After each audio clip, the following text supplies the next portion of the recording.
All right, here we are again, continuing in our series, Understanding and Obeying the Ten Commandments.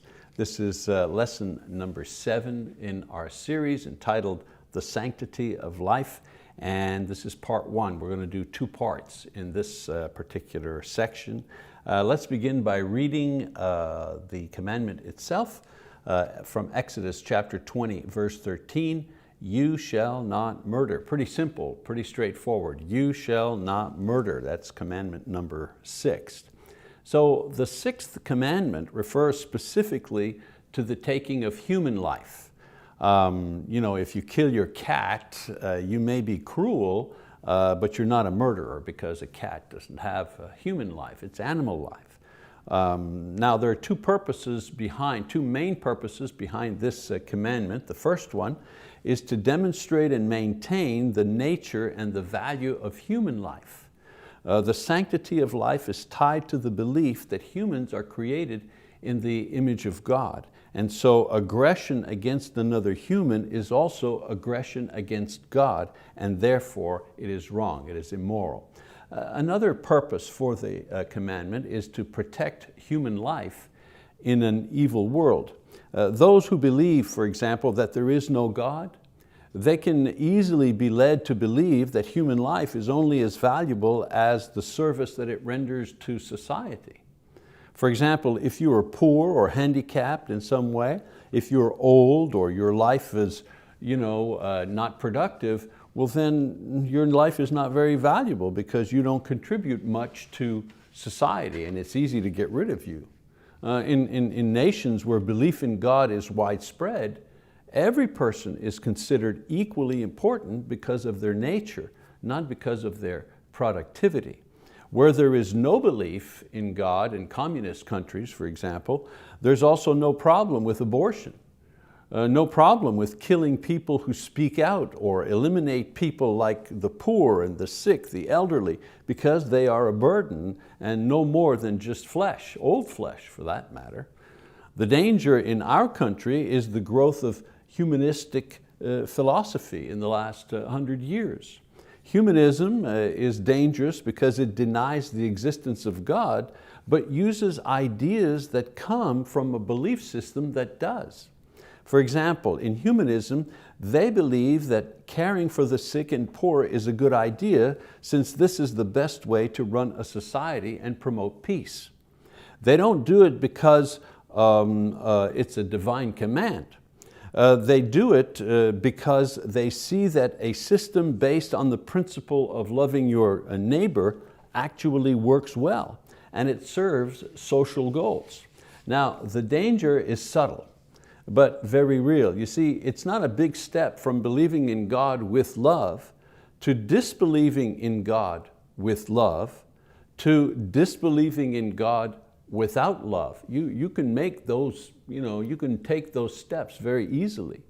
If someone comes along and says that they have a better plan for society, and they say, do it my way or we'll kill you, and they have the muscle to back it up, there's no moral authority to stop them.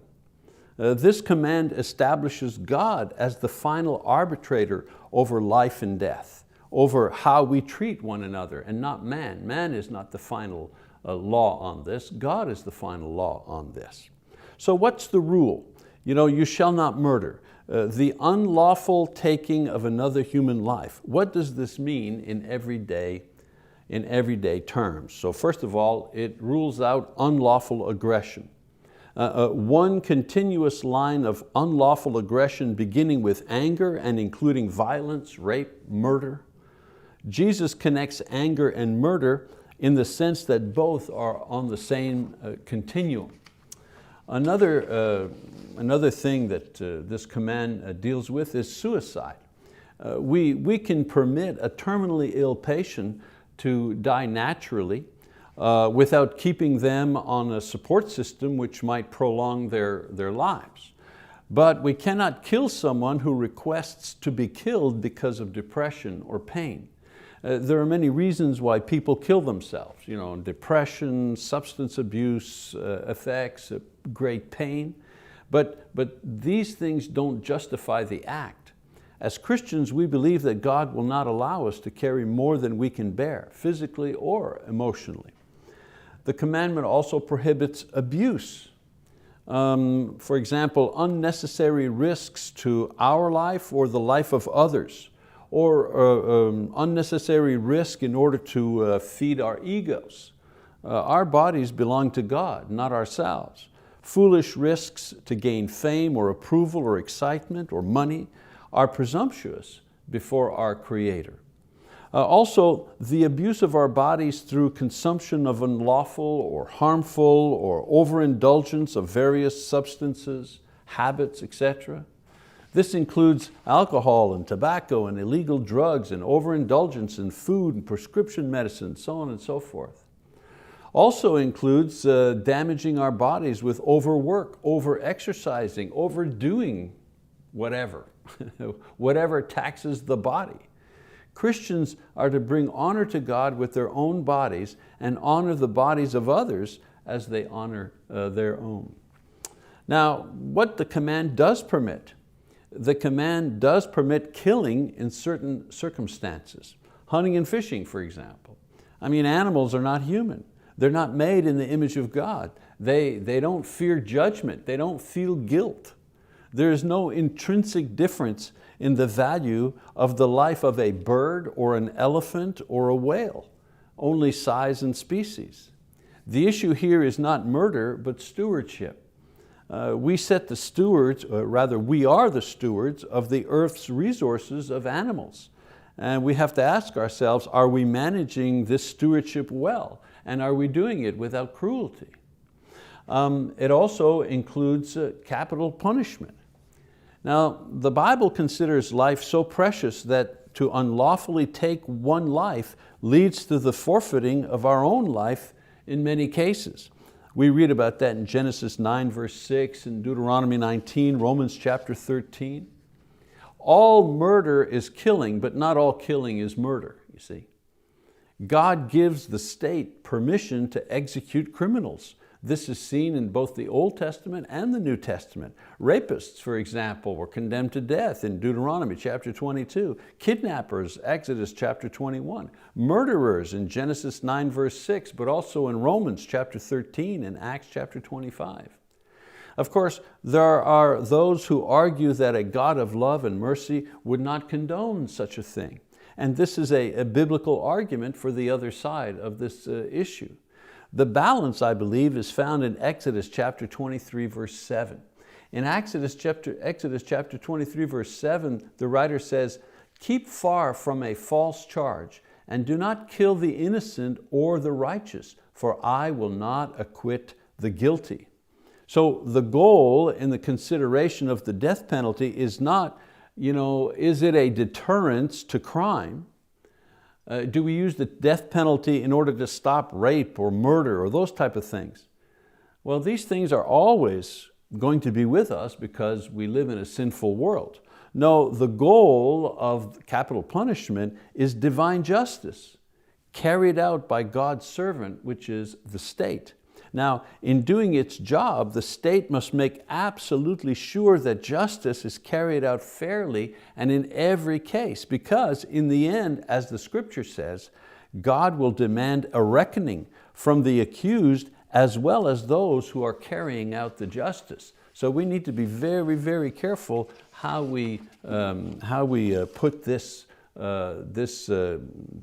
legal procedure into play. Another thing that this command permits is police work. In 1 Peter chapter 2, verse 13 and 14, Peter tells Christians that they are to submit to legal authorities. We're not allowed to take the law into our own hands because we haven't been given the right by God or the opportunity by God. God doesn't give this to the individual, He gives it to the state. Law is the duty of government, and God will judge those who have served in this way. You may have a good reason to want personal revenge, but you have no legal right and no spiritual support for it. And Paul talks about that in Romans chapter 12, verse 19. Also, the command permits self-defense. Exodus 22 verse 2 says, if the thief is caught while breaking in and is struck so that he dies, there will be no blood guiltiness on his account. And so God makes provision for us to use legal means to protect ourselves. This extends to national defense as well. In Luke chapter 13 verse 14 and Acts chapter 10, the soldiers in question were not obliged to give up their roles in order to follow Christ. In other words, soldiers who became Christians didn't have to stop being soldiers. In Romans chapter 13, Paul speaks of the legitimate right that the government has to use force in defending the country. Justified self-defense is where an individual or a nation defends itself against unjustified aggression against itself or against those it is responsible to protect. So how do we keep this command? Matthew chapter 5, beginning in verse 38, gives us the idea of how we keep this command from day to day. Jesus says, you have heard that it was said, an eye for an eye and a tooth for a tooth.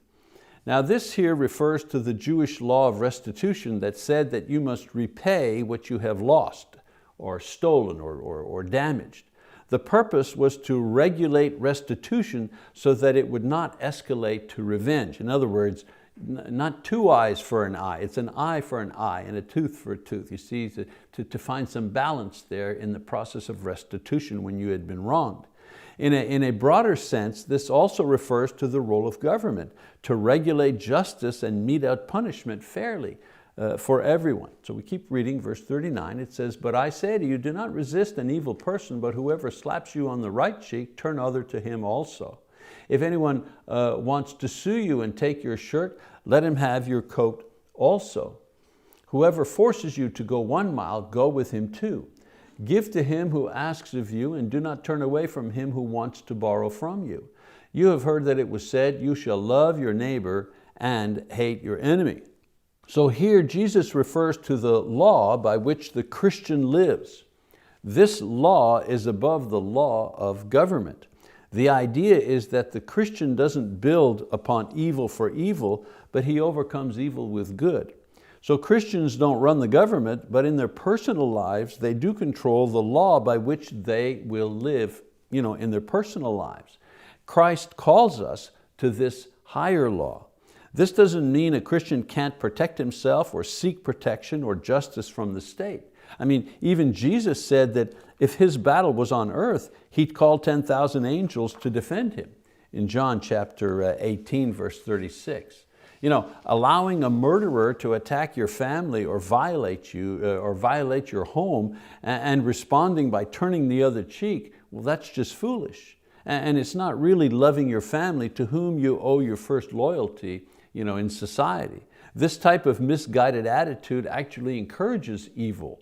But obeying this command, the command not to murder, as Christians requires us to exercise Christian love and forgiveness with wisdom and with proper judgment. For example, I will pray for and I will forgive the drunk driver who kills one of my family, but I will also support the government's right and duty to punish this person according to the law. Both of these things are required of me and the government according to God's word. So let's summarize a little bit here. We've talked about a lot of ideas here concerning the sixth commandment. And so the sixth commandment establishes that human life is precious because it is created by God in His own likeness, and the willful damage to our own or someone else's life is an act of aggression against God Himself. Second point, because of sin and evil in the world, God allows government to protect society against evil by punishing and executing criminals in fairness and in justice, and also defend the nation against evil power in the world. And then third big idea, the Christian attitude towards evil and violent people is to try to win them over with good whenever possible, but not at the expense of what is good. Again, for example, I do not allow someone to harm me or others in order to show them that I love them, right? That's foolish, that's going beyond the pale. Okay, in our next session, we're going to talk about the thou shalt not kill as it relates to the abortion debate. But I wanted to take an entire session to talk about that. For now, I'll give you the questions that you can use for your small group discussions. I'll see you next time. Question number 1. How do you break the 6th commandment? Question number 2. Should the death penalty be applied in every murder case? Why or why not? Question number 3. What is the spiritual condition of Christians who commit suicide? Question number 4. Was our war with Iraq a just war? Why?